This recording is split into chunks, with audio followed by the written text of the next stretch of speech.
Bayangkan. Sebab cara fikir orang lelaki dengan wanita ni, lelaki perempuan memang berbeza. Memang berbeza. Itu sebabnya dalam proses suami isteri, dia tak ada istilah sama. Dia tak ada istilah sama. Tapi istilah dia adalah saling lengkap melengkapi. Ataupun dalam orang utara sebut sebagai reciprocal process. Macam tu. Lain macam utara kan. Reciprocal, dia lengkap melengkapi. Mana yang lelaki kurang, isteri lengkapkan. Mana yang isteri kurang, suami akan lengkapkan. Faham? Isteri kurang, suami lengkapkan. Faham? Dah 2 kali ni cakap ni. Kali ketiga, isteri kurang, suami lengkapkan. Faham? Setuju? Ha? Dah. Saya ulang tadi elok. Kata-kata dah. Tak, maksudnya mana yang kurang tu maknanya saling lengkap melengkapi. Itu sebab ada orang sebut, kalau nak jalan laju, jalan seorang-seorang. Tapi kena nak berjalan jauh, lahu bil huda wa dinil haqq liyuzhirahu ala dini kullihi walau karihal kafirun walau karihal musyrikun walau karihal muslimun.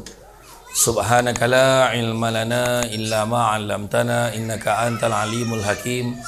Rabbi shrah li sadri wa yassir li amri wahlul 'uqdatam min lisani yafqahu qawli. Alhamdulillah, syukur kepada Allah Subhanahu wa taala. Segala puji bagi Allah Tuhan sekalian alam. Salat dan salam ke atas junjungan besar Nabi Muhammad sallallahu alaihi wasallam. Masih banyak diucapkan kepada saudara sahabat saya sebagai pengurusi acara. Saya ingat dia jumpa saya bukan 2016, sebelum tu lagi 2015. Saya ingat macam tu. Lebih awal lagi. 2016 tu tahun hangat tu. Dia sebelum tu lagi. Jadi apa pun saya ucap terima kasih. Terima kasih kerana sudi memenuhkan ruangan depan. Kata payah nak jumpa Samsul Debat, tapi duduk je jauh. Saya pun tak faham. Kan? Duduk je jauh. Lepas tu bila anak-anak pergi sekolah kan, kita cakapkan dia duduk depan, jangan duduk belakang. Kenapa duduk belakang? Nanti kau tak fokus. Sama dengan mak ayah, duduk belakang kerja. Kalau budak tu duduk belakang. Nampak tak? Tak, ni cakap betul. Itu sebabnya kalau kita tengok kajian menunjukkan anak-anak kita ni reflect daripada apa yang mak ayah dia buat dulu. Mana siapa yang duduk belakang tu, mak ayah dia dulu pun duduk belakang. Ada macam tu je kan? Tapi pada yang dukung anak tu saya faham. Dia tanggungjawab, penyayang kan. Selama ni dia tak dukung anak, hari ni dia nak dukung anak sebab senang nak keluar, dia katakan tak adalah, saja je. Jadi saya ucapkan terima kasih banyak kerana sudi mengundang saya pada hari ini, iaitu apa, Kids apa tadi? Kids Kingdom Academy.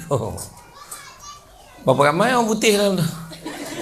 Jangan nak tanya lah kan. Nama tadika grand betul, takut tengok kan. Tapi alhamdulillah lah, itu pemilihan secara sebulat suara lah tu kan. Jadi sebenarnya kalau kita tengok apa yang berlaku dulu dan sekarang berbeza kan. Berbeza tu dari sudut, saya ingatlah masa kita kecil-kecil, kita tak ada istilah motivasi pun, tak ada. Kemahiran keibubapaan tu tak ada. Malahan hari ni orang bukukan, orang susun tips, 1000 tips dia kata. Sampai keluar buku 100 tips ibu bapa cemerlang. Dan kemudian ada pula 1000 tips cara tegur anak. Banyak tu sebab saya malas tulis buku. Bila tulis buku kan tiba-tiba saya ceramah lain daripada apa yang saya tulis tu. Payah kan. Samsul Debat ni adalah penceramah semula jadi. Macam semula jadi maknanya dia akan cakap apa yang sempat je. Kalau orang cakap apa yang dia teragak, yang terbayang tu, dia akan cerita. Kan, kadang tahulah penyakit apa pun tak tahu.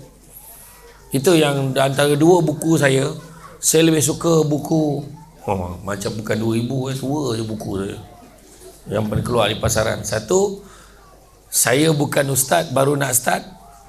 Satu lagi, kahwin bukan nak suka-suka ojang. Kan? Hari ni yang pemenang bertuah tu saya akan sendkan buku Nikah Bukan Nak Suka-Suka Jang, sebab tu buku favourite saya. Saya akan hadiahkan. Jangan lupa reservekan 10 pemenang buku Samsul Bad, siap tanda tangan, letak nama orang yang menang tu. Tapi saya tak tulis I love you lah, takut bergaduh payah kan, macam tu payah kan. Jadi insyaAllah saya reservekan 10 buku untuk keluarga-keluarga yang terpilih nantilah. Satu keluarga satu cukup lah. Jadi apa yang kita tengok hari ni dulu tak ada ibu bapaan, motivasi tak ada, dan menyebabkan ada setengah ibu bapa ambil ringan, dia ambil mudah, dia panggil sebagai simplistic method, iaitu mak saya dulu okey je, kenapa nak sekarang tak boleh? Dia kata tu. Ayah saya macam tu je, kenapa saya tak boleh? Dulu ayah saya buat macam ni, okey je saya. Tu. Keadaan dah berbeza. Jangan betulkan TV anda. Suara saya memang macam ni. Dalam tempoh 2-3 hari ni saya tak apa sihat. Ni dah beransur okey lah. Tapi suara ni still okey lah. 2 hari lepas lagi teruk lah. Dia lagi kurang slow, dia kena dekat dengan mic kan. Ni okey lah. Jadi bila kita cakap pendekatan yang mudah, dia kata dia menyamakan antara apa yang dibuat oleh mak ayah dia dulu, dan cakap itu yang terbaik. Saya okey je, dia tak tahu orang tegur dia sebab dia dah tak okey tu, orang tegur dia kan. Jadi datanglah teori-teori, dan ketika Datuk Dr. Fadilah Kamsah membuat kemunculan dalam Malaysia hari ini, cermin diri, masa tu orang semua dah sibuk dengan motivasi. Orang kenal nama-nama besar, Dr. Fadilah Kamsah, Dr. Hassan Ali, Dr. Hassan Ali, atau macam-macam lah. Jadi saya ni tak termasuk lah dalam kategori tu, sebab saya penceramah semua tajuk. Saya untuk makluman semua, sebelum saya bergelar penceramah ni, saya merupakan legal advisor. Dan ada satu program tu saya kena gantikan bos saya pergi satu program. Bos saya tak dapat datang, dia minta saya ganti. Sebagai pegawai kanan dia, saya pergilah ganti dia. Sampai dekat satu program pada tahun 2005, sampaikan dekat program tu, tiba-tiba penceramah tak boleh datang. Tajuk ceramah tu motivasi keluarga bahagia. Tolonglah tuan cakaplah apa pun. Masa tu saya anak pun tak ada lagi. Masa tu belum ada anak lagi. Saya baru kahwin. Lepas tu apa pula aku cerita motivasi keluarga bahagia pula ni kan. Dulu masa di universiti, saya pernah lah terlibat sebagai FACI je, facilitator ni. Orang lain ceramah, kita bagi guideline, cakap sikit-sikit je kan. Tapi dah orang minta, saya pun ceramah. Bila saya ceramah, mula tu saya ceramah tengok okey pula dia orang ni respon bila saya ceramah kan. Cara cakap tu macam anak dah 5-6. Anak seorang pun tak ada lagi nak ngajar orang cara jaga anak kan. Tapi alhamdulillah masa tu saya dah mula gian nak ceramah. Lepas tu ada orang panggil saya bagi talk tentang undang-undang. Orang bagi talk sebab saya pegawai undang, minta bagi talk tentang tata cara, kes tata tertib. Lepas tu saya minta saya ceramah tentang agama sikit. Lepas tu mulalah ceramah motivasi, tapi buat kat surau, buat kat masjid. Bila buat kat surau, masa tu ceramah apa? Dalam 2 bulan satu ceramah. Lepas tu seronok, tak sabar ni, bulan depan ada satu ceramah ni, tak sabar nak ceramah satu tu. Sampai tu batal, tak jadi pula. Contoh dulu. Lepas tu ada pula 2 minggu sekali ceramah. Tak lama tu seminggu sekali ceramah. Sampailah saya naik pangkat, saya jadi pengarah undang. Makin banyak pula ceramah lepas tu.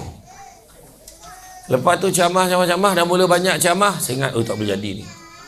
Saya pun sebagai pengarah undang, saya ambil cuti tanpa gaji. Cuti tanpa gaji selama setahun. Cuti tanpa gaji, tak ada gaji. Cuba tengok, sebab Pak Ngah saya di Bagan Serai tu, Perak, beritahu saya, kalau kau nak berhenti kerja, kaki sebelah dah ada kat luar ke belum, dia kata. Tu saya ambil cuti. Cuti pakai. Cuba ceramah. Ceramah, baru 9 bulan bos panggil balik. Dah ceramah, kita tak ada punch card, tak ada apa, ceronok cuti, tak payah pergi punch card, kerja punch card pagi, tak payah kan. Sekali balik, banyak kerja ni, tak boleh ni, kau kena balik ni. Saya pun balik kerja balik. Balik kerja, naik grade pula, naik pangkat lagi. Kan? Cuma dia orang dapat lah tunggakan gaji apa semua, saya tak dapat lah sebab saya cuti tanpa gaji. Dan bila saya dapat naik pangkat dan sebagainya, makin teruk pula ceramah. Jadi siang kerja malam ceramah, siang kerja malam ceramah, Sabtu Ahad tak ada rumah ceramah juga. Saya dah macam Batman tau. Siang pakai kot, malam pakai baju kelawar. Batman. Tapi akhirnya sampai satu tahap kena ceramah, kena macam sahabat kita ni panggil saya ceramah kat sini. Saya kena ambil cuti jauh. Dia ceramah pagi pula, dia tak nak ceramah malam, ceramah pagi office. Ambil cuti. Pergi ceramah. Akhirnya saya dah tak tahu dah mana satu part time. Macam jadi pengarah tu pula part time. Jadi saya ambil demi nak kejar keberkatan rezeki. Saya boleh makan dulu kan, gaji pengarah pun ada, ceramah pun ada, tapi keberkatan dia takut-takut macam tu. So saya ambil keputusan resign. Awal 2018 saya resign. Saya pun ceramah lah sepenuh masa. Hari-hari lah jumpa orang yang pelbagai. Pagi tadi saya ceramah, bukan ceramah, saya makan. Saya sampai malam tadi pukul 3 pagi di hotel yang paling masyhur di sini, iaitu K Garden. Kan? Memang kena pakai map kalau nak pergi ke bilik air tu. Besar betul bilik ni. Saya ni tak boleh kalau bilik yang tak ada tingkap ni, rasa macam orang apa kan? Claustrophobic kan? Oh ya Allah, kenapa aku kat sini Allah, macam tu kan? Jadi alhamdulillah. Dan pagi tadi pergi minum. Semua orang apa sesat ke apa? Tak boleh pula aku makan roti canai kat depan ni. Dah maaf, tadi ada orang ambil gambar dengan saya kata tak boleh tunggu lepas ni ke? Alah sikit start dah. Saya bukan apa, bila seorang dah start semua orang nak mula. Tapi tak apa, lepas ni saya bagi chance semua ambil gambar. Yang dah ambil tadi tak boleh ambil dah. Bukan adalah saja. Boleh ambil gambar, tak ada masalah. Saya bukan apa, dia orang cakap kedai makan tu kan, jangan seorang je start. Memang aku tak boleh makan dah lepas tu. Sat ya. Alah. Sebab bila dia ambil gambar lepas ceramah tu, kita dah selesai kerja, ambil lah.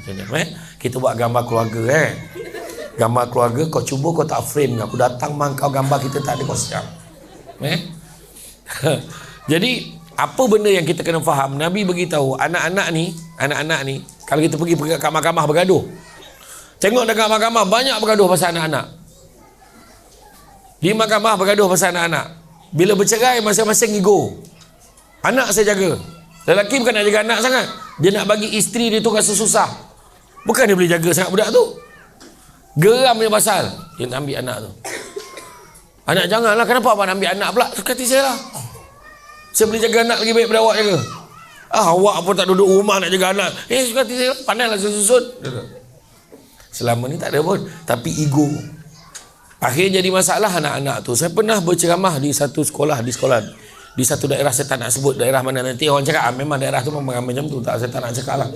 Jadi ada satu daerah tu saya ceramah, ada satu sekolah tu tak ramai orang. Sekolah tu ada dalam satu tahun satu kelas je, lebih kurang satu sekolah tu dalam 70-80 orang saja satu sekolah ni. Dan dalam sekolah tu, dekat kampung ni, sekolah ni, mak ayahnya kebanyakannya dah bercerai-berai. Saya nak bagi mesej tu dulu buat semua. Mak ayah ni bercerai-berai, dan bayangan maknya dah kahwin lain, ayah kahwin lain, duduk kampung yang sama. Dan banyak kes anak balik rumah ayah dia, kau pergi balik mak kau lah. Yang mak dia kata, janganlah ayah kau ni marah sini, pergi balik mak ayah kau. Akhirnya banyak budak-budak ni tidur kat surau, tidur kat masjid. Kemudian ada yang tidur kat sekolah, tak tahu nak pergi mana. Itu sebab saya kata, apa-apa keputusan bila kita dah kahwin, pertimbangan tolong tengok anak-anak kita tu. Kita marah, kita apa dan sebagainya, anak. Sikit-sikit anak. Seorang ayah ni dia ego, tapi dia sepatutnya dikalah dengan anak. Ibu lebih lagi lah. Ibu-ibu ni dia terasa macam anak tu memang dia seorang lah. Dia punya seorang. Kadang-kadang. Bila anak-anak berjaya, sejuk. Bila anak berjaya, sejuk. Perut tak habis. Sejuk hati. Hati kau yang sejuk. Sejuk perut tu kembung tu. Kau jangan nak mempunyai macam kau seorang yang ada perut. Lelaki pun ada perut juga. Jadi sejuk hati tu yang sebenarnya lebih tepat sebenarnya. Sejuk hati maknya dengan kau berjaya. Tak ada siapa nak anak dia gagal. Tak ada siapa. Tu sebab Nabi ajar kita. anak-anak ni ibarat kain putih. Ibarat kain putih, dan terserahlah kepada ibu bapanya untuk mencorakkannya nak menjadi Yahudi, Nasrani, Majusi. Terserah pada kita. Anak-anak ni bukannya satu hak kita ni, tapi tanggungjawab lah. Tanggungjawab. Tanggungjawab yang perlu kita jaga. Lelaki memang tak ramai. Sebab lelaki sibuk, penuh dengan tanggungjawab. Perempuan ramai. Buat perempuan kurang tanggungjawab dari lelaki agaknya. Lelaki sibuk. Lelaki yang ada hari ni pun lelaki yang terpilih je. Kan? Tu sebabnya orang sebut ibu bapa. Ceramah kemahiran ke ibu bapaan. Mana ke bapa ibu ke bapa ibuan? Ceramah ke bapa ibuan mana? Ceramah ke ibu bapaan. Persatuan Ibu Bapa dan Guru-Guru, PIBG. Mana ada PBIG? Mak yang ramai datang. Kalau PIBG tu, mak yang datang. Ayah sibuk, ayah dah hal, awak yang pergi sama je. Dia. Silap-silap satu hari nanti perempuan minta buang nama bapa tu. Dah PIG tinggal pik babi pula, tinggal pahala pula. Tak boleh pula. Kan? Persatuan Ibu Bapa dan Guru-Guru. Sebab ibu ni, sentuhan ibu. Itu sebab orang sebut ibu pejabat, mana ada bapak pejabat. Ibu negara, mana ada bapak negara. Terperanjat pun alamak, mana ada alapak, tak ada. Alabah, halayah tak ada. Alamak aja ada, betul tak? Mak ni rapat betul dengan diri kita. Dan sebenarnya nak beritahu, dalam hidup kita ni semuanya saling perlu memerlukan. Okey, saya sebut satu perkataan, institusi keluarga. Apa maksud institusi? Apa maksud institusi? Okey, saya tanya jap, saya tunjuk. Dia dah mula sorok muka dia dengan anak dia. Apa maksud institusi? Jangan risau, penceramah kalau dia tanya, akhirnya dia jawab balik semula. Jangan risau. Dia tanya dan dia jawab. Itulah penceramah. Korang buat-buat je macam berfikir je tu. Buat-buat macam berfikir. Berpura-pura lah. Barulah lengkap ceramah tu. Buat macam, kau tak silap, buat macam tu je. Buat macam tu. Buat macam nak jawab. Tapi kau tak nak jawab pun, aku tahu. Kan? Institusi ni maksud dia adalah struktur mekanisme yang menjalinkan kerjasama antara fungsi di antara ahli-ahli organisasi. Kalau saya ulang jawapan tu belum tentu sama. Institusi keluarga, kita ambil institusi saja. Institusi ini adalah struktur mekanisme yang menjalinkan kerjasama antara fungsi antara ahli-ahli organisasi. Maksudnya, semua di dalam organisasi itu perlu function, baru dinamakan sebagai institusi. Kalau tak, dia tak namakan institusi. Contoh, institusi keluarga terdiri pada ayah, ibu, anak-anak. Salah seorang tak function. Ibu ayah, tapi anak buat hal sendiri, tinggalkan mak ayah tu. Dia tak namakan institusi keluarga, dia dinamakan keluarga saja. Ada pertalian darah saja. Masa PDPR itu, PKP, mak masak, mak basuh kain, mak jaga anak, mak tengok anak PDPR, bapak ngangkang tengok TV. Itu nama bukan institusi. Peranan saya pastikan keadaan rumah terkawal dengan pegang remote TV. Itu tak nama institusi. Itu namanya keluarga saja. Itu buat saya bagi bayangan. Bayangkan seorang ibu bangun awal pagi sebab PDPR. Bangun awal pagi dan dia pun bekerja secara online. Bila dia bangun, dia tengok suaminya masih terkorban lagi. Bangunlah bang, pukul berapa dah dia berjalan, pun masuk goreng nasi, bangun, pukul berapa dah, dia. Kemudian dia pergi kat bilik, bangunlah pukul berapa, cepat ni, mama dah siap kan? Mama saja menyampah tu, tak padan dengan duduk kampung. Agak serai. Mama berjalan lah. Mama cakap dengan Mama, nenek kenapa? Nenek. Engkau pun panggil aku mak, ngadah mama. Salah, dia pun pergi dekat bilik kan. Dia tengok anak, cepat bangun. Pam. Dia, kemudian dia senduk nasi, letak kat atas meja. Meja makan. Mak ni mau masuk, tengok ayah masih terkorban lagi. Masuk dalam bilik air, mandi, siap sebab kerja ni nak kerja ni, kerja online. Betul tak? Kebanyakan kita hari tu macam tu kan. Kerja online siap, pap. Tengok ayah tu korban. Bila hantarlah memang macam tu. Keluar je bila sampai dekat meja makan. Alangkah kecewanya hati seorang ibu yang bertungkus lumus dan berlumus tungkus. Daripada pagi tadi masak, boleh tengok nasi goreng yang dia dah goreng tadi masih lagi tidak disentuh oleh anak-anak. Ini perasaan seorang wanita yang bergelar ibu. Dan masa tu dia berubah karakter. Daripada ibu menjadi singa jadian. Kau tak payah tipu aku lah dengan gaya mempesona kau. Sebut datang ustaz, tak payah. Aku tahu perangai kau kat rumah macam mana. Ustaz ambil gambar boleh, tak payah. Tak payah. Kau kat rumah karakter kau tak cantum. Bila jadi singa jadian, kau pergi dekat pintu. Pukul berapa dah? Deng! Mana masalah tu kambing tak berketam. Lepas tu ayah tegak dia marah aku ke apa ni? Ayah dekat. Ayah yang terkorban tadi tegak tu. Lepas tu anak-anak pun cepatlah dengan tak gosok gigi lagi, dengan macam bayangan ubat gigi letak dekat anak dia jadi shampoo dah terkabur anak tu kan. Lepas tu bila anak tu keluar, makan kalau kabut dah cepat letak kat sinki. Tak sebab apa tau. Biar suruh tayar basuh, nanti lambat kelas. Sebab meja makan adalah merupakan pusat PDPR kebanyakan kita. Betul tak? Lepas tu bila keluar, yang bala. Ayah masih lagi mayat yang baru tersedar daripada jaga. Nah. Oh, bising-bising bahal ni. Mak ni, tak ada lah ni budak ni. Sebenarnya marah bapak sekali. Nampak tak? Itu sebenarnya saya kata, itu bukan institusi keluarga, itu keluarga. Keluarga lah tu, keluarga ni. Keluarga apa yang membezakan institusi keluarga? Yang membezakan, tengok tu lah. Ayah pegang anak conteng sambil dengar. Mak macam ni dengar mengambil poin. Sebab dekat rumah maknya yang pegang anak macam tu, betul tak? Ni daripada ni rumah ni semua anak ni semua ayah macam ni. Kat rumah pun ayahnya dah cerita betul kan, bukan orang sini lah, tempat lain ya. Jadi bayangkan bila bangun pagi, yang diimpikan oleh seorang wanita waktu PDPR tu adalah bila seorang ibu tu bangun, abang jom kita subuh sesama. Abang. Kalau macam tu lah cara kejut, sudahnya dua-dua tak subuh kan. Bang, bangun bang, subuh je tersebah. Yalah subuh, lepas tu dah bagi salam, dah doa. Alhamdulillah alamin. Abang, saya masak dulu, tak apalah. Pergilah masak, abang kejutkan anak. Wah. Pergilah masak, abang kejutkan anak. Ayah kejutkan anak ni dengan iman.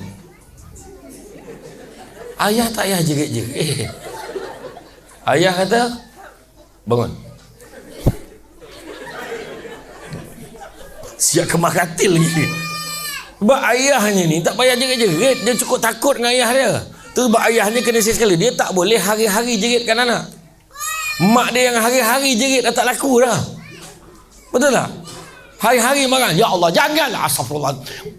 Dia tak boleh apa dah. Tak boleh apa dah.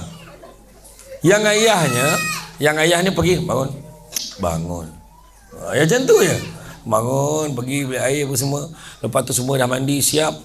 Bila dah siap, duduk dekat meja makan sama-sama. Tadi masuk online yang tadi, yang kes pertama tadi, tak tenang tau buat kerja dengan tahap pinggan mangkuk berlonggok dekat dalam sinki. Dia kadang tak settle tu kepala tu. Dengar Allah ada nasi pula. Tolak pula. Orang perempuan bila tolak tu dia fikir tu kat bawah ada nasi yang tolak tadi tu. Dia fikir tu. Tu orang perempuan. Orang lelaki walaupun beras atas tu dia okey. Sebab cara orang lelaki ni dia banyak fikir masalah negara. Dia tak fikir masalah remeh-temeh macam ni, orang lelaki tak fikir.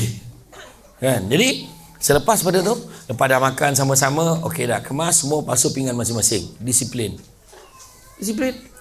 Basuh pinggan. Berapa ramai? Arwah abah saya dulu basuh pinggan.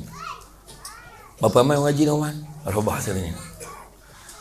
Dia disebabkan oleh didikan arwah abah saya dulu, sampai sekarang saya tak boleh tengok pinggan dalam sinki. Sampai kat rumah orang menggeram nak basuh.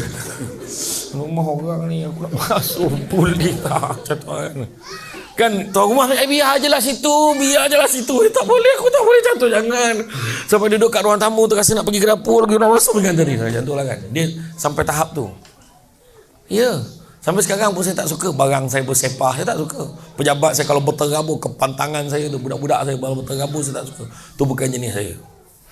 Kereta saya, sebab orang lelaki normal, kereta mesti kemas, tu lelaki. Sebab tu gelanggang orang lelaki, rumah gelanggang orang perempuan. Kau tengok kereta dia orang ni, yang petugas pekerja-pekerja dekat Kids Kingdom ni kan. Kids Kingdom apa? Academy, Kids Kingdom Academy. Kau tengok kereta dia seseorang, tengok fail atas meja, kasut dekat dashboard, la ilaha illallah, belakang bersepah. Betul, lepas tu bila orang nak tumpang, ke sepah sikit, itulah ayat dia. Kita orang lelaki naik, oi kau mas kereta kau, biasa je ni pun dah lama tak basuh ni. Ada orang lelaki beza dengan orang perempuan, tapi orang perempuan gelanggang dia rumah. Langsir terjongkit sikit, problem.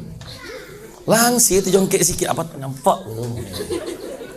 Orang lelaki dia boleh main WhatsApp tu, langsir kat kaki dah ni, tak ada apa benda tu.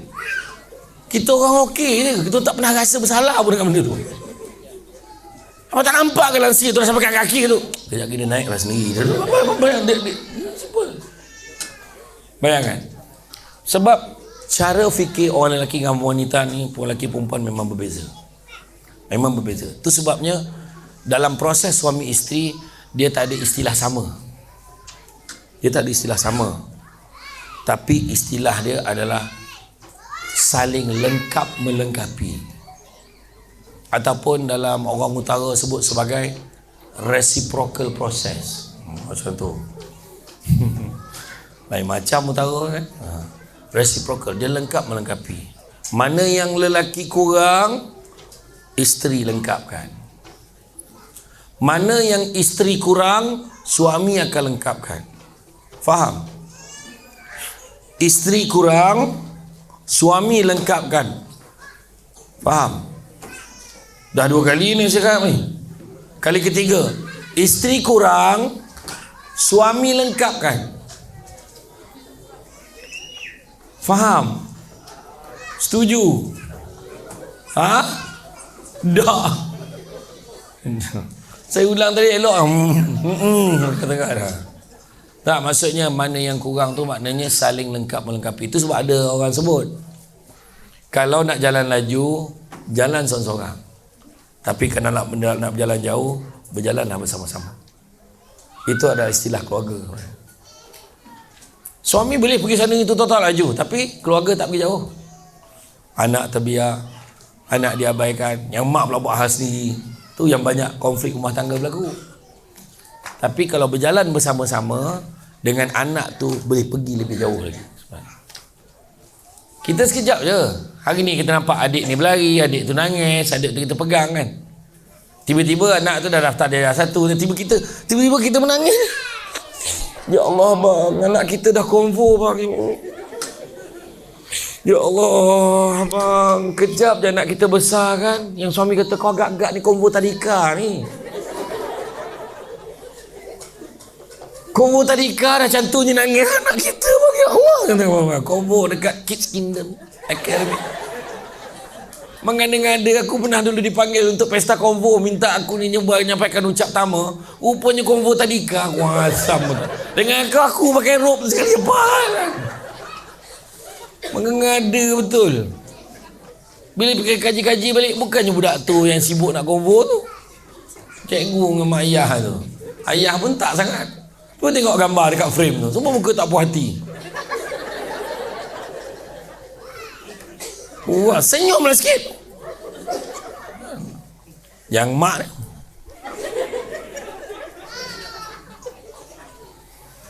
aku ni sebagai suami ni pelik dengan isteri-isteri ni. Kalau bergambar, okey bang, kita tunjuk dia. Apa masalah ni? Lepas tu marah lelaki buat muka. Lelaki ni dia ambil gambar, dia tak suka nampak sangat yang dia tu ambil gambar. Sepatutnya tu. Saya berdudul. Cuba tengok gambar kita dulu kan. Semua pandang nampak lain. Orang dulu je gambar macam tu. Lepas tu letak tangan dekat public phone. Kan macam tu. Dulu tiang LLN. Sekarang dah TMB. Kan? Tak lah. Tapi maknanya dalam mendidik anak ni kita nanti. Bayangkan anak-anak kita ni adalah makhluk yang paling sensitif. Anak-anak kita ni dia akan alert apa yang berlaku dekat keliling dia. Mendidik anak adalah bukannya pada waktu anak kita lahir saja, bermula tugas kita. Tak. Bermulanya tugas mendidik anak adalah seawal kita bersama dengan isteri kita lagi. Macam mana tu? Macam mana tu? Waktu kita bersama dengan isteri kita, anak-anak jangan tanya mak ayah bersama tu apa. Bila mak ayah ni bersama, baca doa. Mudah-mudahan kita dikurniakan zuriat yang baik. Mudah-mudahan kita dikurniakan zuriat yang soleh-solehah. Alhamdulillah bil alamin. Okey. Baru on. Faham? Ini geram aja. Itu sebab saya kata dalam khusus perkahwinan, saya kata waktu bermula, ingat kita bukannya mencari isteri, kita bukannya mencari suami, tapi kita mencari ayah, mencari ibu untuk anak-anak kita. Tengok dia nampak dah, dia ni boleh jadi ayah ni. Tengok dia ni boleh jadi ibu ni.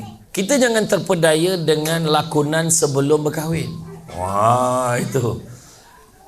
Dia tengok bawa pergi rumah pak saudara yang ada baby kecil kan. Ya Allah. Comelnya baby ni, ya Allah, baby. You suka baby ke sayang? I memang suka baby lah. Tak sangka I bertuah, I kenal you. Yang pakcik sebelum kahwin. Memang itu budak tu tak mencabar. Buatlah macam tu. Sebelum kahwin semua elok. Kalau lalu depan orang tua, bukan menunduk dah, menyarap macam ulat gonggok. Salam cium tangan berjilat lah. La ilaha illallah. Sebelum kahwin bukan main lagi. Pakcik, makcik saya tak boleh tengok orang tu macam makcik. Saya tinggal kat mak saya. Nyampah lah aku. Minum air sedap air ni makcik. Sedap sungguh. Memang sedap. Habis minum. Nak tu air basuh tangan tu nak. Habis minum. Makcik saya nak tanya, boleh tanyalah nak. Makcik, Zohor dah masuk belum? Ya Allah. Pukul 10 dah tanya Zohor masuk. Gila tu budak ni. Kan? Jangan, dia bukan itu ukuran dia. Nak ukur tu bawa pergi rumah mak saudara yang anak tertidur diam. Kalau jadi lasak tu, zop, masa tu bukan kaji. Dia boleh jadi ayah, boleh jadi mak tak. Bab terkena. Biarlah budak kan. Betul tudung balik. Betul bab berdarah. Sikit ini, sikit je. Tak apa. Itu baru calon ibu, calon ayah. Ini bab sebaik rumah kau. Dengar, tu tak ada. Tu memang tak boleh lah. Teman tak boleh. Cari ni bakal suami, bakal situ sebabnya Nabi ajar kita tengok pertama apa? Tengok li jamaliha, tengok kecantikan dia. Nabi ajar. Tengok kecantikan dia. Kecantikan ni suami isteri pun ada kecantikan rupa parah. Sebab nak menghadap dia bukan sehari dua. Sepanjang hayat kau akan menghadap muka yang sama. Kalau hari pertama lagi muka tak boleh belah, kau akan menderita. Orang dulu-dulu tak boleh tengok. Kadang-kadang orang dulu kan matchmaking kan. Malam pertama pun tengok, apa saya cantik sangat muka kau. Macam tu kan. Malam pertama pun tahu kan. Tak.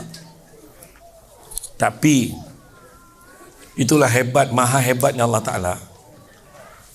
Allah bagi kita mata tak sama. Cuba tengok hari ni pasangan-pasangan yang duduk, kita tahu tu suami isteri. Saya tak nak tunjuk siapa.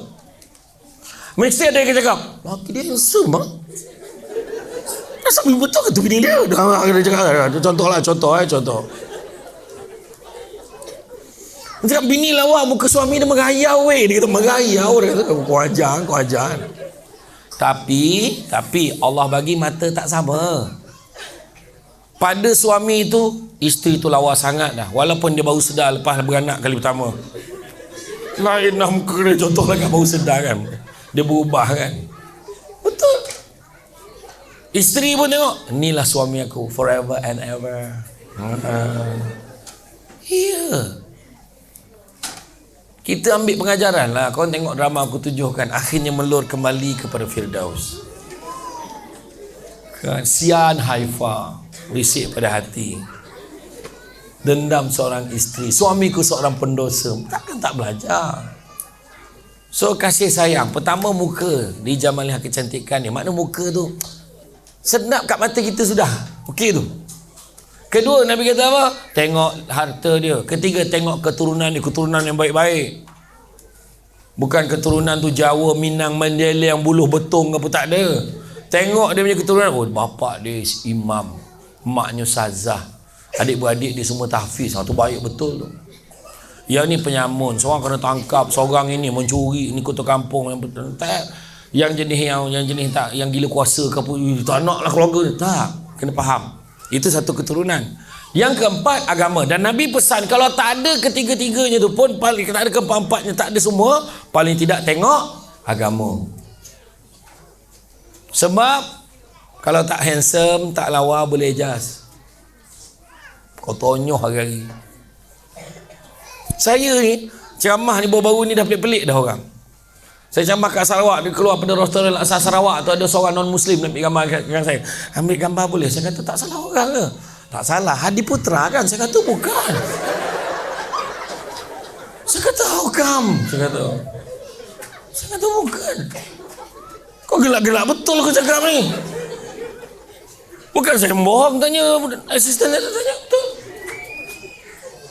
Saya lepas tu, saya tak adalah terbawa-bawa sangat, tapi saya masuk dalam bilik air tu, tengok tang mana.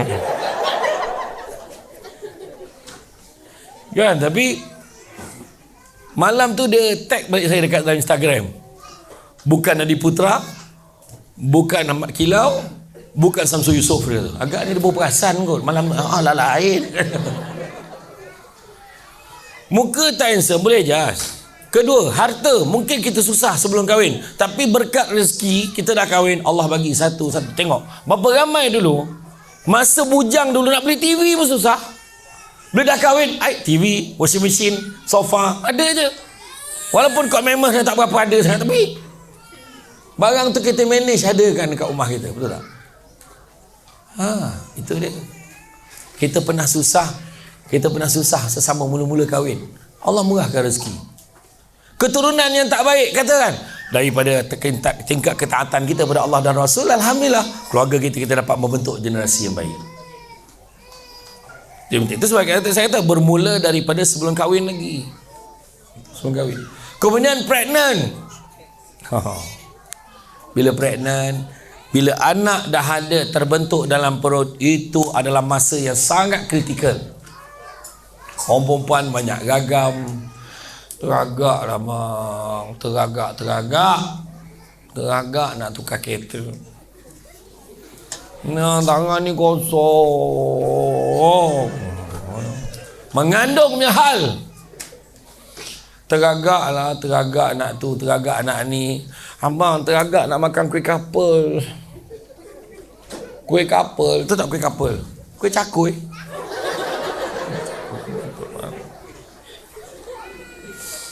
Kamu tahu kan nama dia ke kapal. Jangan dipisahkan mereka, jangan. Kita akan cecah sesama. Yang penting susah senang bersama. Kan? Jadi mak dia kata dalam perut lagi tu, sebab orang Yahudi. Ni cakap orang Yahudi, dia kaji Quran. Makna pembentukan, bayangkan Nabi ajar nak bentuk keluarga bahagia ni bermula daripada pemilihan suami dan isteri lagi. Jangan cari ayah, jangan cari ni. Dan kemudian bila kita pergi meminang, kita bukan minta daripada mak ayah. Salah. Bila pergi proses peminangan itu, sebenarnya kita sedang minta daripada Allah Ta'ala. Kalau Allah izinkan, maka luluslah permohonan kita. Itu sebenarnya. Kita jangan sangka kita minta dengan mak ayah dia. Dalam minta-minta, tiba-tiba bapak pak saudara dia banyak cerita. Tak boleh, mana mesko paling kurang nak gelang, paling nak ni, masa bunding. Kecoh lah pak saudara dia. Tak berkenan aku nengoknya. Contoh kan. Jadi benda tu terganggu dan sebagainya. Akhirnya bertunang pun tak berapa bulan, putus. Contoh. Ini cerita betul. Kan? Jadi kita bukan minta daripada ni. Dan kemudian pada malam pertama, pada malam yang pertama, ingat, kita perlu letakkan setting mulai malam pertama bahawa kita bukanlah anak malaikat. Cakap dengan pasangan kita, abang bukan anak malaikat. Macam Adi Putra lah cakap, abang.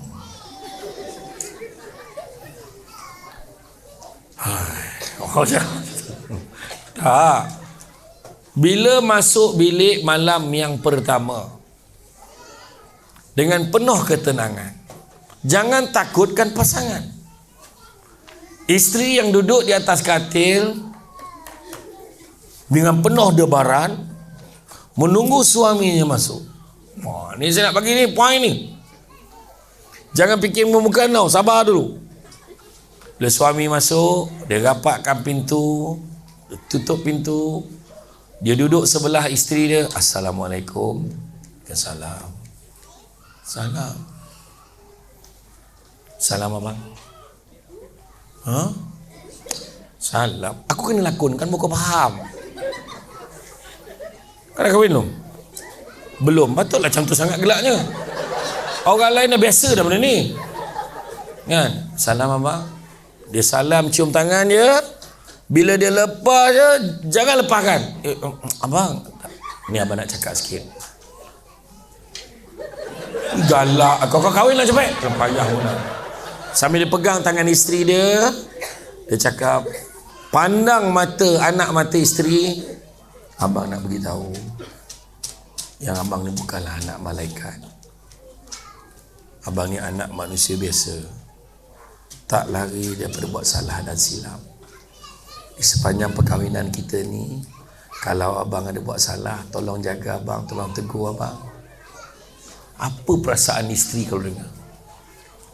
Isteri cakap, abang, saya pun sama bang, saya bukan anak malaikat.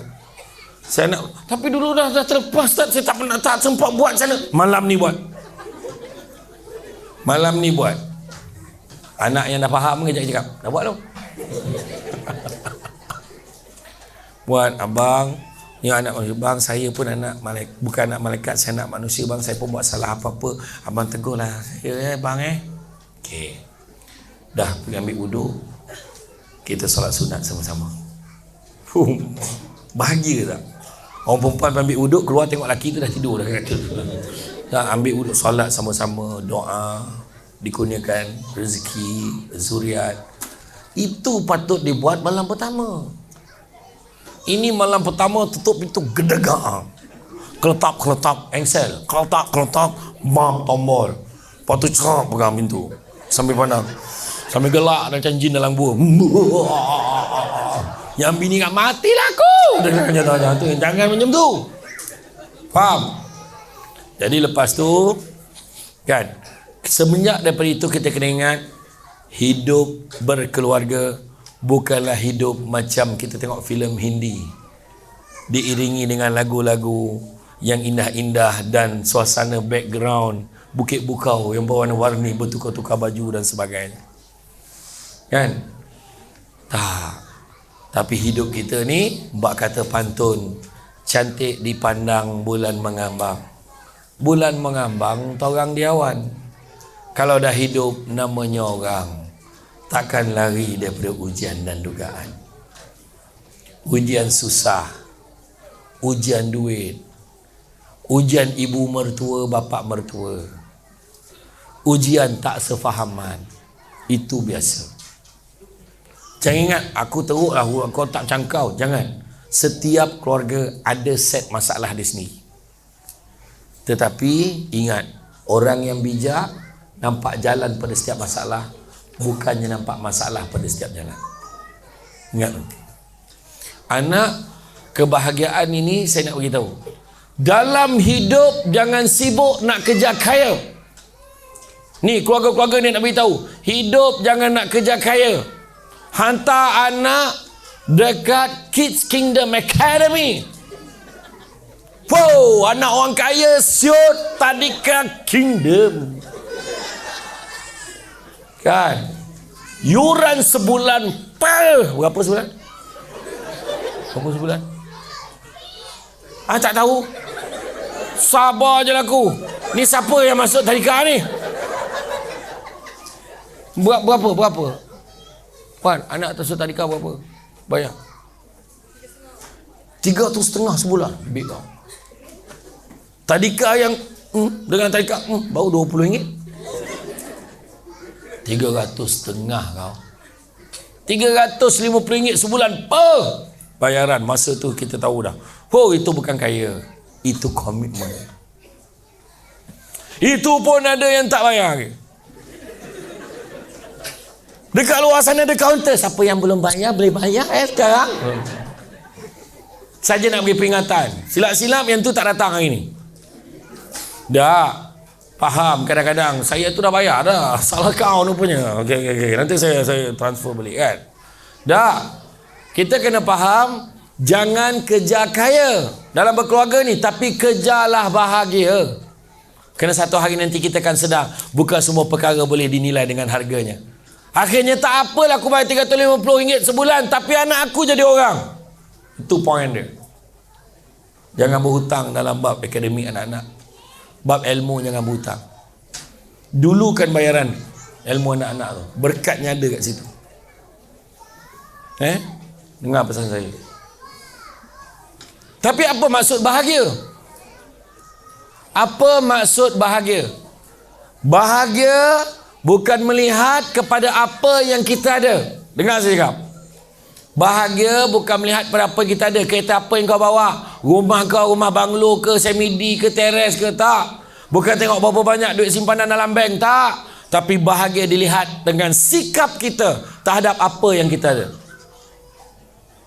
Hargai isteri, hargai suami, hargai anak-anak, hargai keluarga besar kita tu. Hargai. Kita mentadbir anak-anak kita ni. Tu sebabnya kita tengok tahap mendidik anak ni memang sukar pada orang dulu-dulu, bukan senang. Dengan segala kekurangan, mendidik anak tentang erti bersyukur. Hari ni anak ada semua.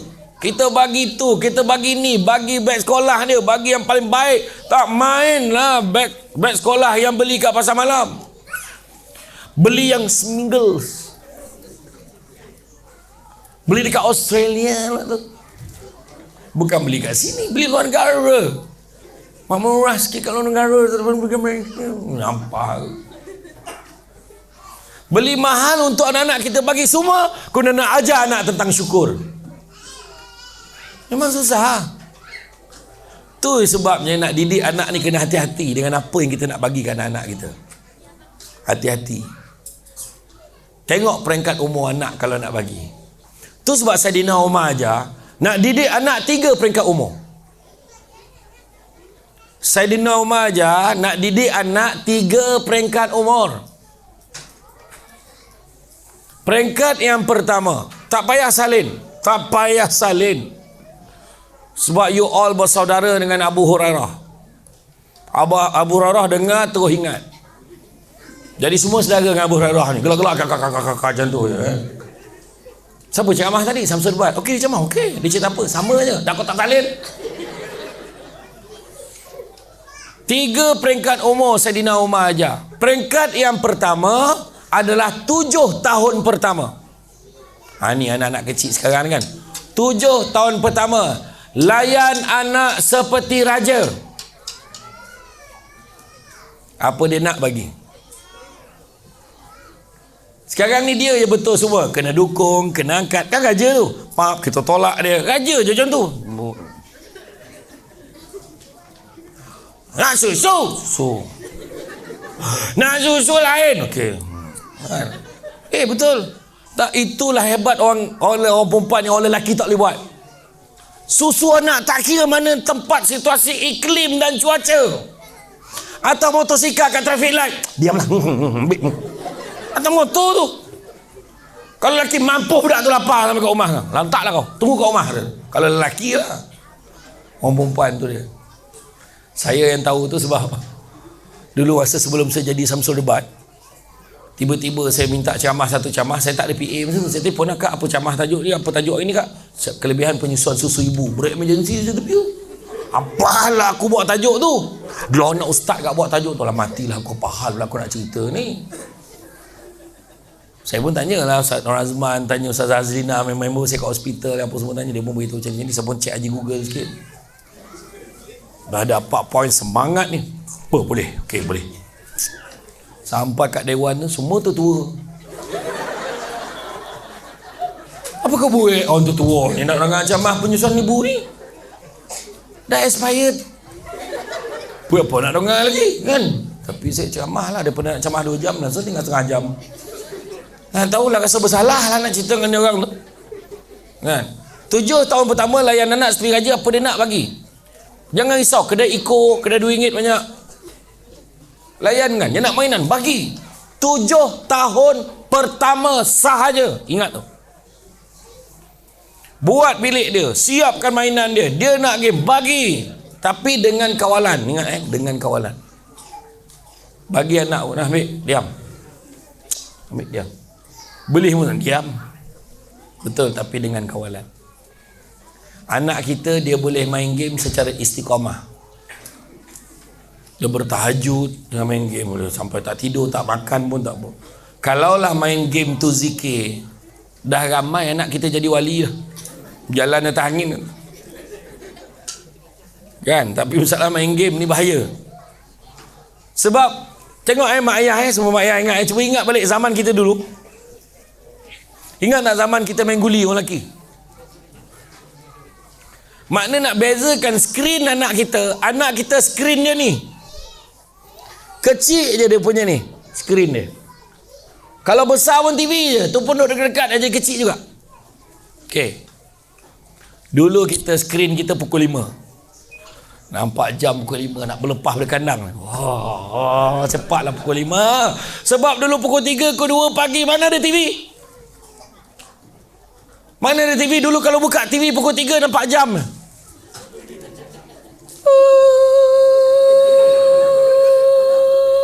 Tengok jago apa? Pukul 5. Negaraku. Pukul 5 baru start TV. Betul tak? Dulu mana ada remote? Kita jadi remote. Satu ayah kita kan. 1 2 3. Masalahnya 1 sampai nombor 8 tu semua TV 1 TV 2 je. Betul tak?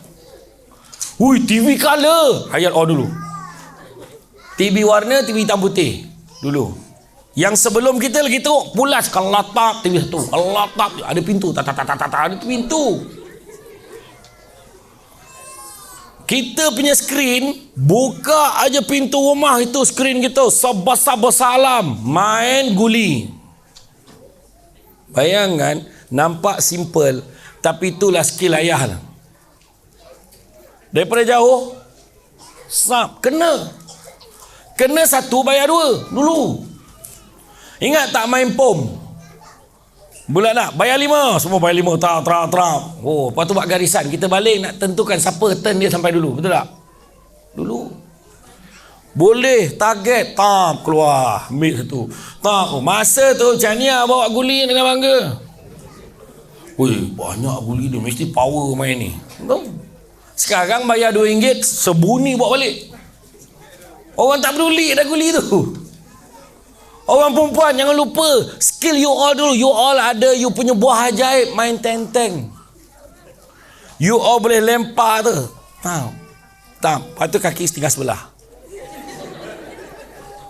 Kan? Dulu bayang dengan sebelah kaki kau boleh lompat langkau 3 petak. Tapi dengan saiz kau sekarang, 1 petak pun belum tentu lepas lagi tau. Orang lelaki cukup suka yang terutama yang format kapal terbang tu, yang sampai kat sayap tu. Lepas tu pusing balik kan. Ingat tak? Orang lelaki orang lelaki dulu. Betul tak? Main rounders, pakai kayu kuning kahwin tu. Kena yang badan jadi tangan besar tu, bam sampai maghrib lagi weh.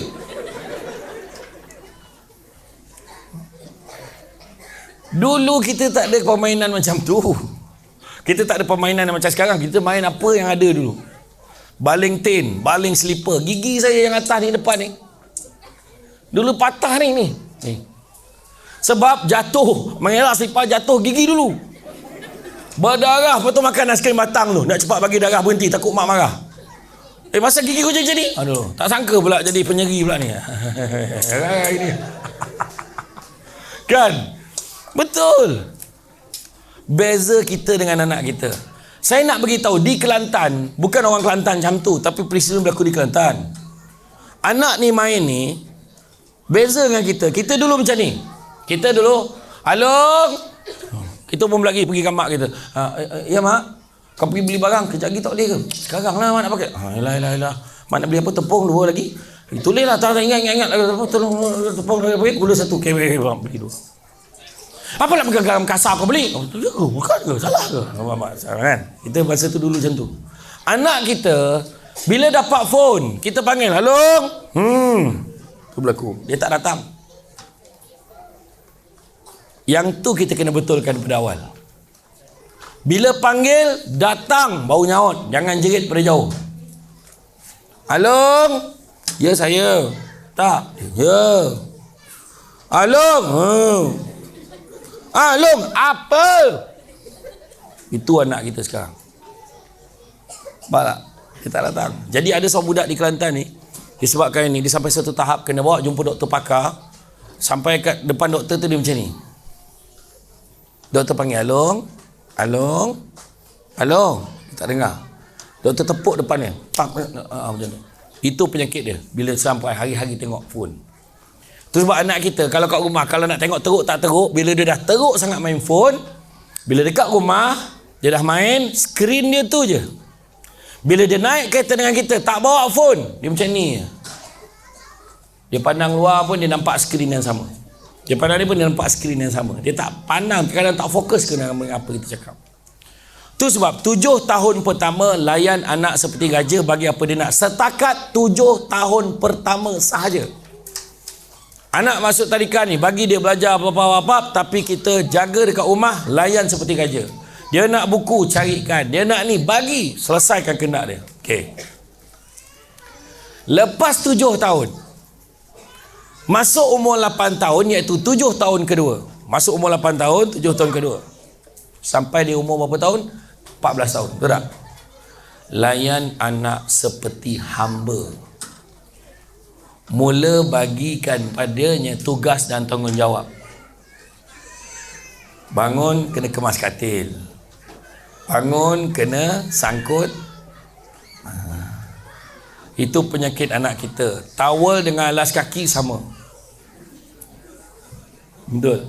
Maknya hari marah, maknya hari marah. Sebab kaedah marah anak, kaedah tegur anak tu nanti kemudian saya cerita. 7 tahun kedua layan tiamba. Dia mula buat kerja. Dia mula, ingat tak kita dulu kena tolong mak kita berniaga, kena tolong ayah kita angkat barang, kena bawa tengok tolong kerja ayah kita. Sabtu Ahad kena ikut ayah pergi kenduri. Kita pergi kenduri kenara, tolong angkat berulang, kena hidang, kena apa. Kita buat dah dulu. Betul tak? Tetapi selepas 14 tahun, layanlah anak seperti sahabat. Dah mula berkawan dengan anak, bercerita-cerita dengan anak. Ayah, jom ikut ayah. Gimana? Jom. Dia pun naik. Tong. Lampu pusing kampung. Besar kampung kita kan. Itulah ayah. Yoh, ramai orang mancing kat kolam ni kan. Itulah. Tapi kalau Along nak mancing, Along kena bezakan Along dengan ikan tu. Kenapa pula? Ikan tu tengok. Ikan tu puas mengatikan orang. Kenapa pula? Dia tengok orang tu pagi, petang, malam semayang ke tidak orang ni gitu. Jadi Along kena semayang, Along kena solat, jaga. Buat apa pun dalam hidup kita tengok. Berkawan, bercakap. Maknya pula kat dapur dengan mak dengan anak perempuan tu. Mak, tadi kan kat sekolah kan, kenapa sambil racik bawang? Tadi kan kat sekolah, kenapa? Ada seorang budak tu datang surat kat Along. Datang surat apa? Ada kata dia suka kat Along lah, nak mati, nak bunuh diri, nak cekik-cekik lah, apa benda lah. Oh iya ke? Teruk tu. Okay. Along macam mana? Along tak nak lah. Along nak belajar. Along pergilah cakap dengan dia. Habis soalan nak sound aku. Jangan kau cakap aku. Jangan macam tu. Cakap lah elok. Cakaplah, kita ni belajar lagi ke apa. Yalah, Talun cakap, handsome ke budak ya? Mak lah kata, handsome ke budak ni? Boleh tahan lah. Awak. Jadi perbualan tu perbualan sahabat. Sebab once kita reject anak kita, sampai bila anak kita tak cari kita dah.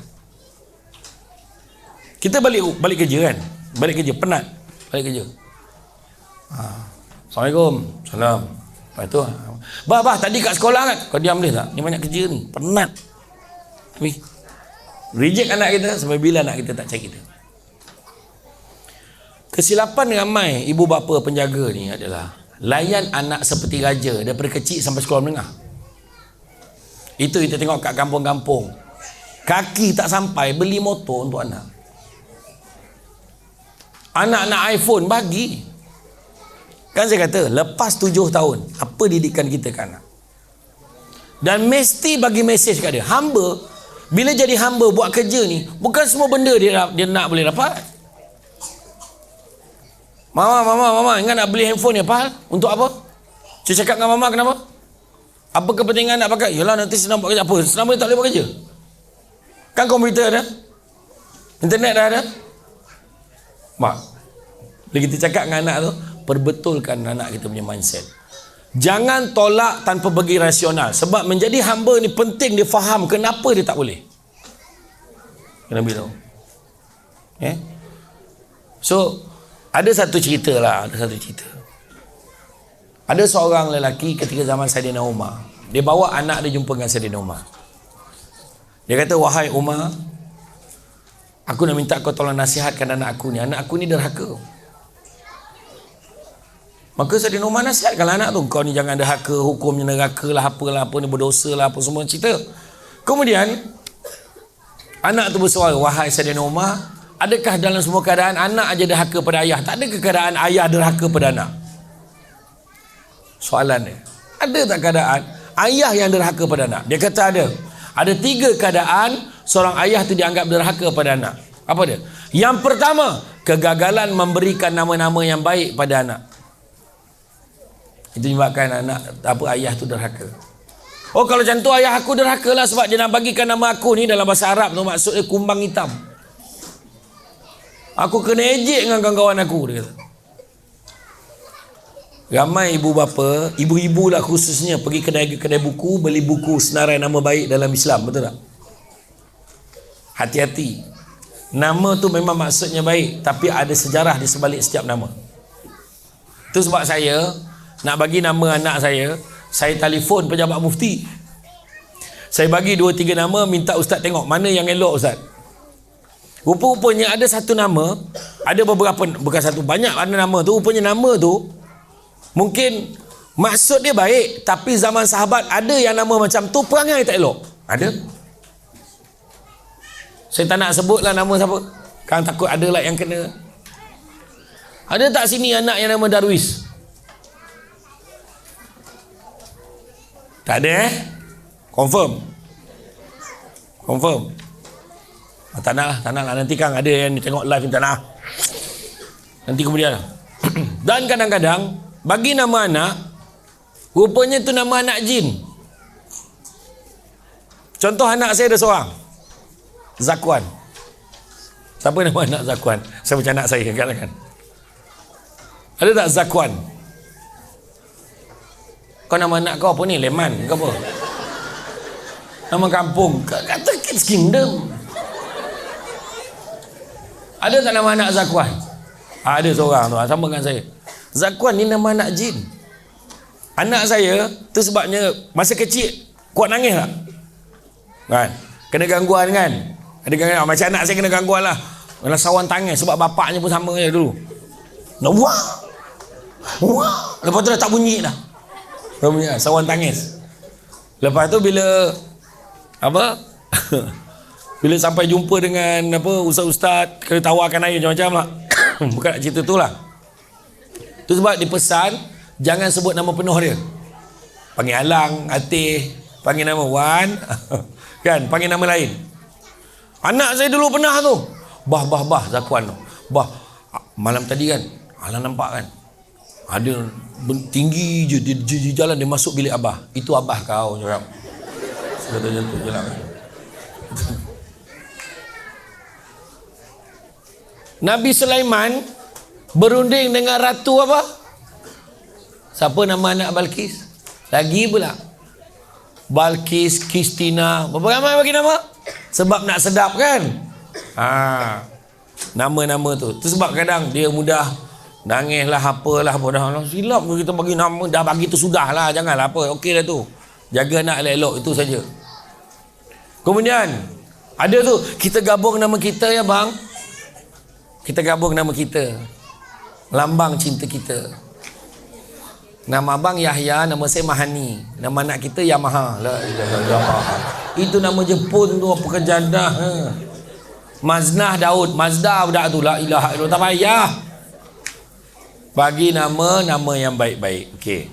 Kedua, dikatakan derhaka ayah tu apabila dia gagal menyediakan ibu yang baik untuk anak-anak tu. Suami wajib didik isteri jadi isteri yang baik.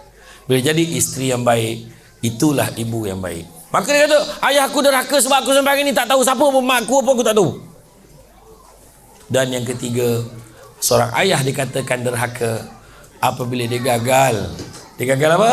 Dia gagal menyediakan pendidikan Al-Quran untuk anak dia. Dulu silibusnya Al-Quran saja. Hari ni silibusnya didikan, dia wajibnya sekolah. Hantar kat tadika, wajib. Hantar kat sekolah, wajib. So wajib bagi didikan yang baik kepada anak-anak kita. Termasuklah Al-Quran. Tu saya kata tadi, menyediakan isteri yang baik tu maksudnya dapat didikan agama yang baik. Orang lelaki, dengar ni suami, orang lelaki wajib bagi nafkah kepada isterinya walaupun isterinya bekerja, satu. Dan bagi nafkah zahir dan batin. Nafkah batin tidak terbatas hanya isu didikan atas katil saja. Faham? Atas katil tu bukan tu je. Ini termasuk juga memberi didikan agama, itu nafkah batin. Kalau tak mampu nak didik isteri dengan ilmu agama, tolong jangan halang isteri belajar agama. Abang nak pergi kuliah duha lah dekat masjid, pergilah, pergi elok tu. Abang pun tak sempat nak ajar benda tu, pergi. Faham So memberi didikan agama tu termasuklah dalam batin. Okey. Ini selalu berlaku dalam keluarga. Saya selalu sebut dan orang lelaki marah saya. Ada tak orang perempuan yang pertikaikan apa yang saya sebut? Kononnya bila cakap macam tu akan menyebabkan perempuan ambil ringan. Saya selalu sebut begini. Tanggungjawab orang lelaki adalah memberi nafkah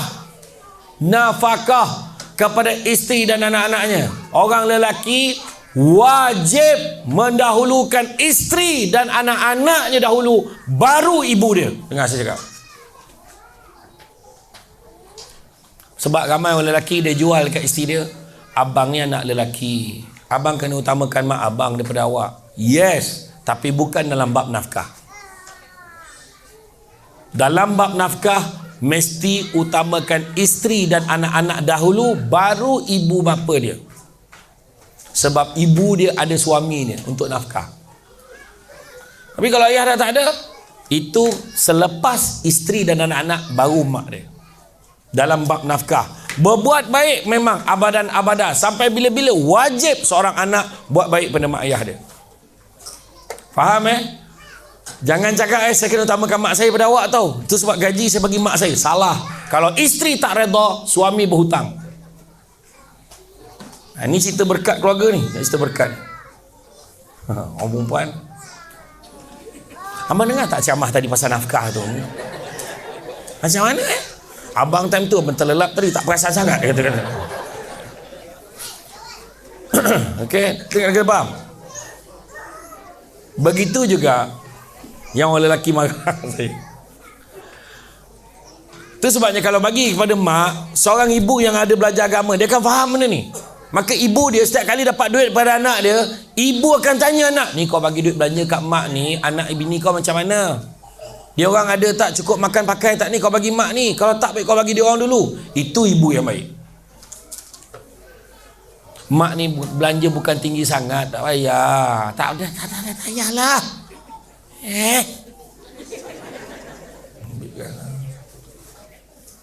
Tapi ada yang jaya, habis kalau saya tak mampu Ustaz, hanya mampu bagi isteri saya. Takkan saya nak biar mak saya? Kau patut fikir sebelum kau kahwin.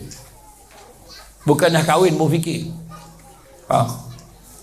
Seorang isteri tanggungjawab di rumah. Dengar ni saya cakap ni, ambil poin ni, nak rakam-rakam, rugi tak rakam. Orang perempuan tanggungjawabnya di rumah hanya melayan suami, melahirkan anak, that's all. Kau nak kuat sikit kan? Ambil kau. Menyesal tak menyesal? Itu saja. Tanggungjawab orang perempuan melayan suami, melahirkan anak, itu sahaja.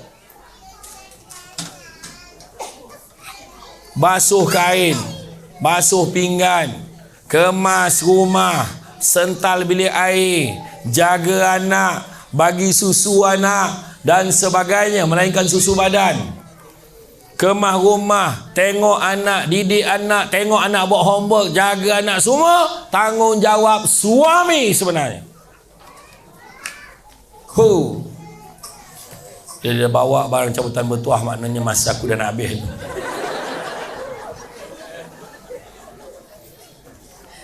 Sik baik barang tu masuk, tak adalah banyak lagi cerita-cerita suami ni, dia kata kan. Tak. Ingat tanggungjawab suami semuanya selain daripada melahirkan anak dan juga melayani suami, itu tanggungjawab suami. Tetapi tetapi ni tak sedap ni. Tetapi Allah, tetapi dengar. Tetapi kebiasaannya isteri bantu suami untuk kemas rumah, untuk jaga anak, masak, tengok kerja rumah anak, datang mesyuarat PIBG. Jadi orang lelaki kena appreciate, kena hargai. Jangan sekali-kali cakap, tu kan kerja kau kat rumah. Salah. Sedar diri sikit, tu kerja suami. Jadi suami balik, tengok rumah kemas. Terima kasihlah isteri abang kemas rumah ni. Ya Allah, abang pun tak terbuat macam ni. Allahu Akbar. Ingat ayat tu. Jadi isteri, tak ada apalah bang, saya memang suka kemas rumah. Nampak? Wah, dah lah mati. Suami kena puji dulu. Kalau kau tak puji, dia tanya kita, susah nak jawab. Kita keluar bilik air, dia tanya, perasan tak bilik air tu?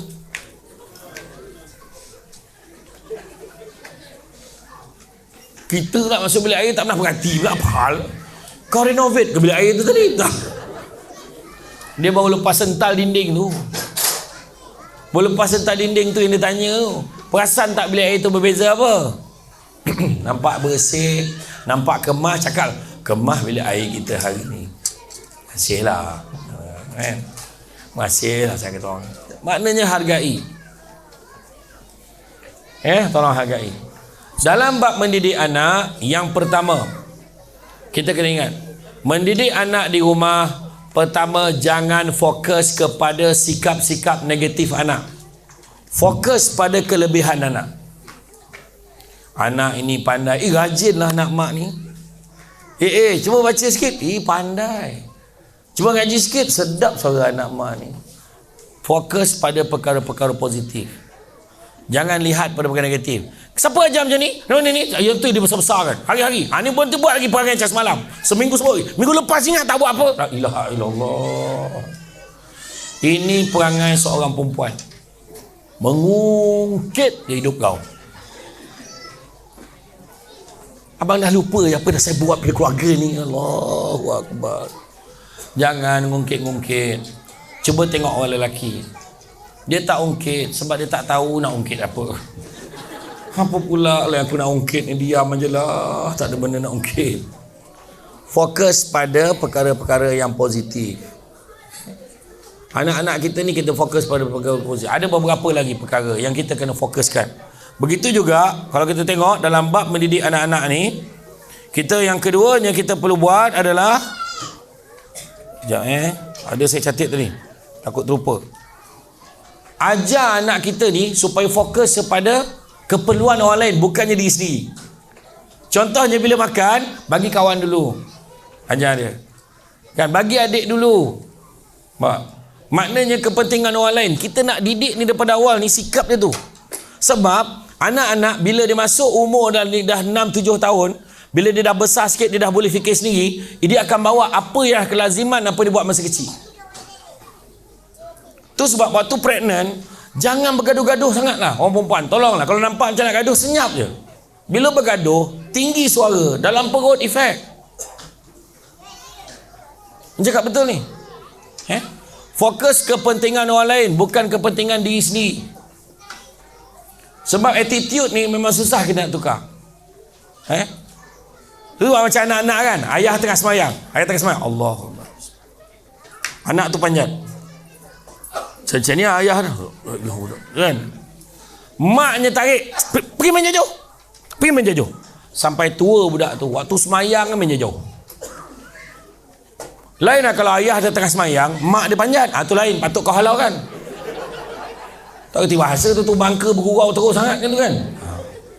Faham? Okey, tu yang kedua. Yang ketiga, elakkan kita menjerit-jerit depan kanak-kanak. Bodoh, bangak, semua keluar ayat perkataan yang tak elok. Jangan. Apatah lagi menyebut nama binatang bab 1, jangan. Bab 1 kan. Faham tak? Faham kan? Babi lah, aku tak faham. Ayah salah. Faham. Okay, faham. Orang dah saja pakai bahasa yang baik-baik ni, tanya lagi jangan menjerit-jerit, sebab anak ni akan tengok tau, dia ingat kena macam tu. Okey, saya bawa satu kisah. Ada seorang seorang budak, dia umur 4 ke 5 tahun macam tu. Dia kata dia kata nak makan, pergilah makan. Dia makan mi hailam tu. Mi hailam tahu? Mi hailam, mi ada kuah kicap yang berenang sikit, ada telur mata yang goyang sikit. Wah, terbayang pula aku nak mana pula nak cari mi hailam ni kan. Jadi dia makan, dia tangkupkan mi tu. Mi hailam. Boleh bayang tak seorang mak tengok anak buat macam tu? Pak berterabur. Apakah yang akan puan lakukan? Yang pertama, tampar sampai ke dinding. Zrak melekat ke dinding tu satu. Yang kedua, benam kepala dekat kolam air. Nak buat lagi tak? Contoh atau kedua. Atau ketiga, kita buat apa? Marah muka dia. Apa nak jadi dengan kau ni? Kau tahu tak betapa susah, betapa azabnya mama nak kemas dapur ni. La ilaha illallah. Saya nak tanya. Yang mana kita akan buat?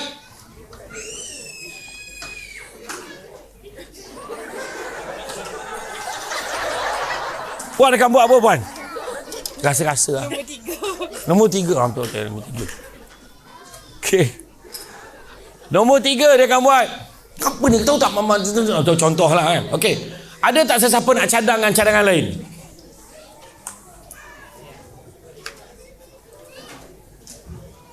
Anak akan dapat buku saya.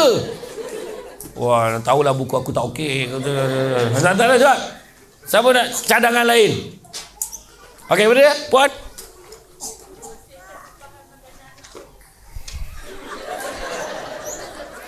Bersihkan tumpahan makanan tu. Memang tak ada siapa biarkan sampai 10 tahun kat situ. Memang betul. Maksud saya, apa kita akan buat pada budak tu tadi?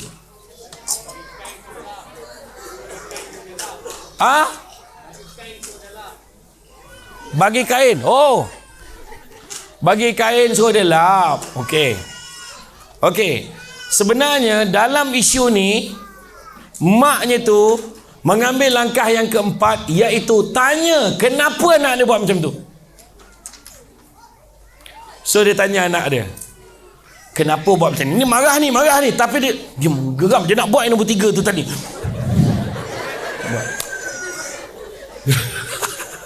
Siapa nama Puan? Puan Adira. Jadi dia nak buat macam Puan Adira buat tadi. Memang dia geram juga. Tapi dah macam mana dia teringat penceramah tu kata, cuba tanya. Kenapa adik buat macam ni? Unsangkerable. Tak disangka-sangka. Kena cakap orang putih lah sikit. Kids Kingdom Academy. What the? Tak, dia kata, adik, kenapa adik terbalikkan tu? Tak sangka anak tu jawab, sebenarnya adik nak tolong mama. Tolong macam mana pula? Mama tengok dia kutip mi yang berterabur tu tadi, dia ambil kain, dia lap, memang tak bersih lah. Ada halalang tu basuh lah, dia pun basuh, berminyak-minyak ni tak bersih. Baru dia faham. Selama ni anak ni perhatikan mak dia, cara mak dia kemas dapur adalah dengan kutip benda yang berterabur, lap benda-benda yang tumpah. Dia memang nampak mak dia buat hari-hari. Jadi dia ingat kalau dia nak tolong mak dia, dia kena teraburkan dulu. Dia ingat macam tu. Faham tak? Kalau kita kerja dia apa salah aku nak tolong. Aku nak tolong.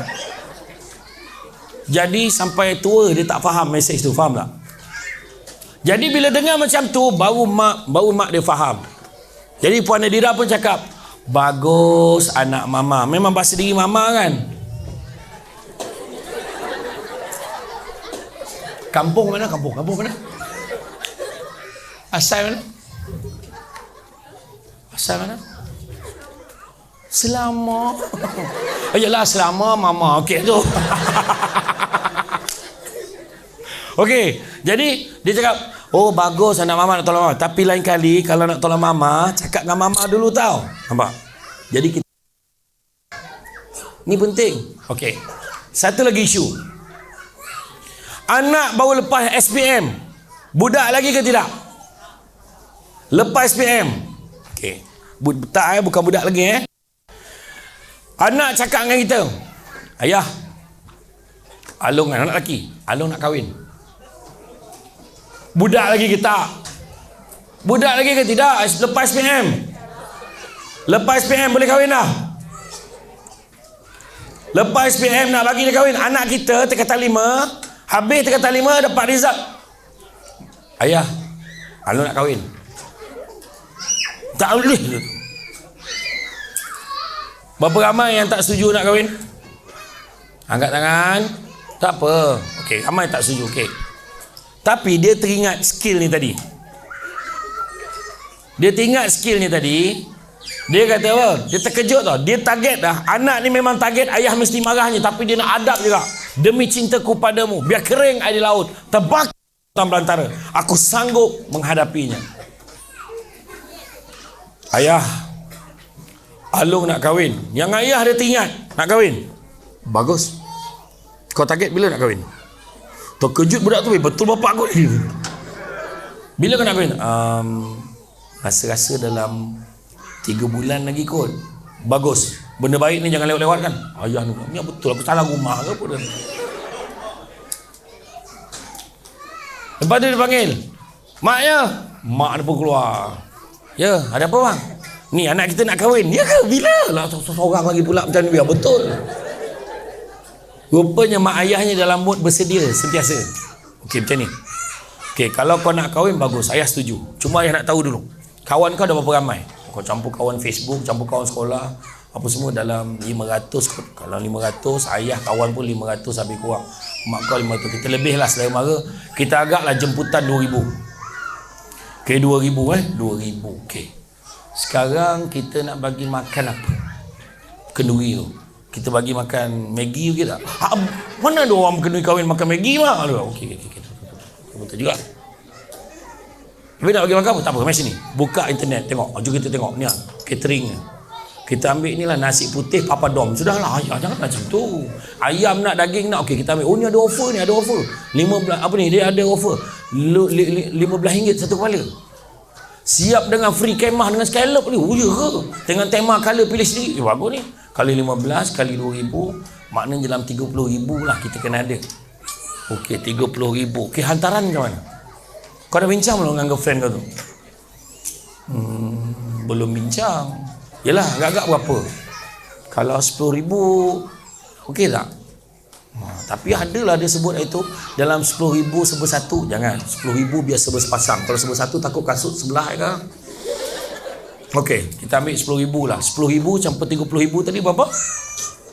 40,000. Okey, sekarang ayah nak tanya, duit kau ada berapa sekarang? Ingat pakai duit ayah. Ayah kau bayar loan apa semua ni, tinggallah duit ayah. Tunjukkan realiti tau. Yang Ni yang kita nak pakai 40,000 ni untuk kahwin ni. Ada lagi tak ada ayah? ASB saya pun dapat ambil itu. Okey, kita tak apa. Kita sabar. Sekarang kita tengok apa kerja dalam tempoh 3 bulan.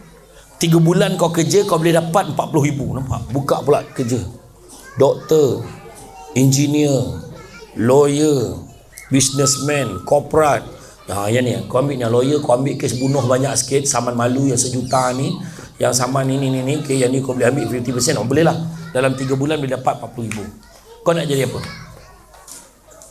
Jadi doktor pakar lah ya. Oh, bagus. Ayah pun suka. Sekarang kita tengok, ada tak doktor pakar pakai SPM je? Tengok. Mana ada ya? Cuba nak. Tak apa. Macam mana tak jadi doktor pakar? Kena belajar in-house training campur ni. Kurang-kurangnya 6 tahun. Okay, macam ni. Kau tanya kau punya girlfriend kau, sanggup tak tunggu 6 tahun? Hello B. B, kalau nak ni kan nak kerja kan kena makan 6 tahun tau. Tahu apa semua ni. Dia marah lah apa? Tak tengok mes ni. Cuba tengok dekat dalam universiti ni. Kau tengok gambar orang yang graduate universiti ni. Kenapa? Kau tengok perempuan-perempuan yang graduate tu. Kenapa? Kau tengoklah muka dia, lawa tak? Lawa? Mana lawa dengan girlfriend kau? Lawa dia lagi tahu tak apa.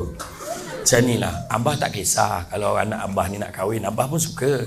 Tapi apa kata anak abah sambung belajar dulu. Jadi besok dah ada. Jadi dia nampak tu reality. Kalau kita marah dia tadi tu, yang lagi sampai ke Lombok tu. Dia lagi ambil keputusan. Budak sekarang dia tengok drama yang membohong kan, konon-kononnya dah terlanjur lah itu lagi, kita pun boleh hidup. Tak payah. Tu sebab anak-anak, cara kita treat anak kita tu, kita kena hati-hati. Sebab mendidik anak hari ni cabaran dia berbeza, tak sama macam dulu. Kita dulu TV siaran 2 atau 3 siaran je. Anak kita hari ni beribu-ribu channel. Kita dulu zaman CD, DVD, habis movie tu buka, kena pasang CD lain baru dapat tengok side B. Ataupun tengok DVD tu habis, kena tukar DVD lain. Ataupun paling kuat pun ada 3 DVD, boleh rotate macam tu je. Tapi anak kita tengok YouTube, dia terlelap, YouTube tu habis, dia automatik dia play video lain. Lepas berapa second play lagi video lain. Dan sampai satu tahap secara tak sengaja dia tengok bagaimanakah YouTube pun boleh tedahkan macam mana cara nak menyeludup senjata api, cara nak beli benda-benda terlarang, dan ajar macam mana cara nak remove, nak erase history yang dia pernah search. Itu bahayanya hari ni. Itu sebab macam mana pun dalam hidup kita ni, nak berbahagia dalam hidup, 5 kunci tak boleh elak. 5 kunci tak boleh elak.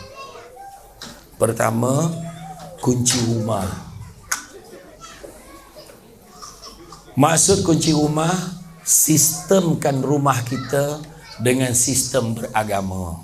Solat, puasa, mengaji. Itu paling senang nak bagi contoh yang baik pada anak. Kedua, kunci pejabat.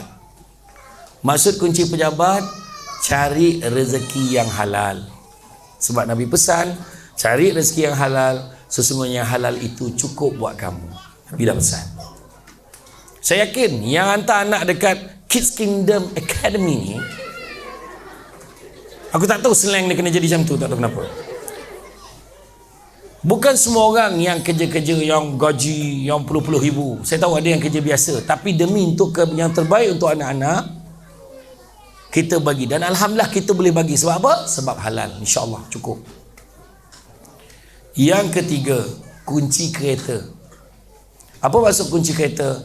Hala tuju pemanduan bawa keluarga kita, biarlah ke arah yang diredai oleh Allah.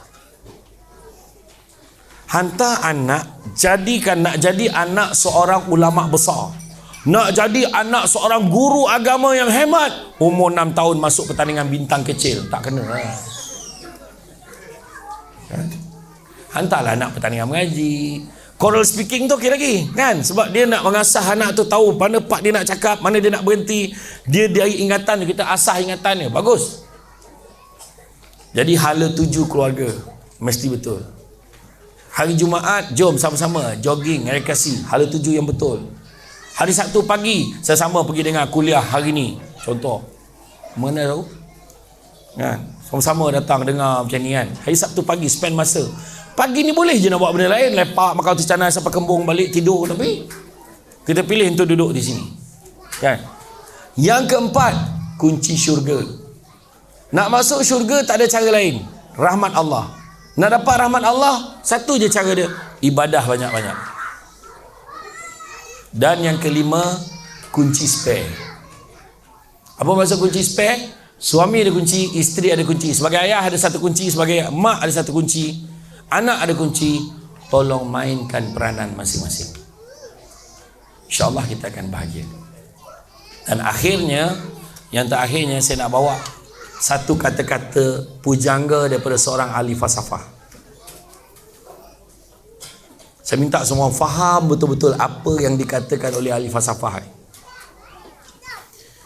Ahli falsafah barat ni kata, waktu aku kecil, aku nak ubah seluruh dunia.